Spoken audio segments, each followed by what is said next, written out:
बारामती विधानसभा पोटनिवडणूक बिनविरोध करण्यासाठी राजकीय स्तरावर मोठे प्रयत्न सुरू आहेत. मात्र आता ही निवडणूक बिनविरोध होणार नसल्याचं स्पष्ट झालंय. उमेदवारी अर्ज मागे घेण्याच्या मुदतीनंतर चित्र पूर्णपणे पालटलेलं आहे.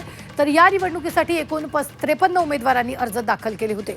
त्यापैकी 30 उमेदवारांनी आपले अर्ज मागे घेतलेत. मात्र अद्यापही 23 उमेदवार निवडणुकीच्या रिंगणात ठाम आहेत. मुख्य पक्षाच्या उमेदवारांसोबतच अपक्ष उमेदवारांनीही माघार न घेतल्यानं आता बारामतीत मतदान टळलंय. त्यामुळे येत्या काळात बारामतीच्या रणधुमाळीत सुनेत्रा पवार आरामात निवडून येणार हे जवळजवळ निश्चित मानलं जात आहे.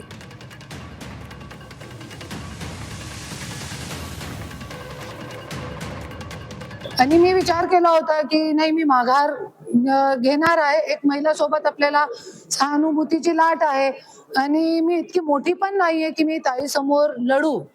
पण मी येताना मी एक पोस्ट बघितली, माझ्या डोक्यात फिरलं की ते पोस्ट मध्ये काय होता, धन्या मुंडे आणि सीएम साहेब आपले देवेंद्र भाऊ त्यांचा फोटो होता. आणि धन्या मुंडेनी आपले काँग्रेसचे नेता कोण येते हर्षवर्धन सपकाळ साहेबांना कॉल केला आणि काँग्रेसच्या उमेदवारांनी माघार घेतली. तो मी विचार केला, अरे कोणीतरी मर्द असला पाहिजे ना, कोणीतरी असा मर्द असला पाहिजे या महाराष्ट्रामध्ये जे कोणीतरी आपले जे महापुरुष झालेले आहे त्यांच्यासाठी लढलं पाहिजे.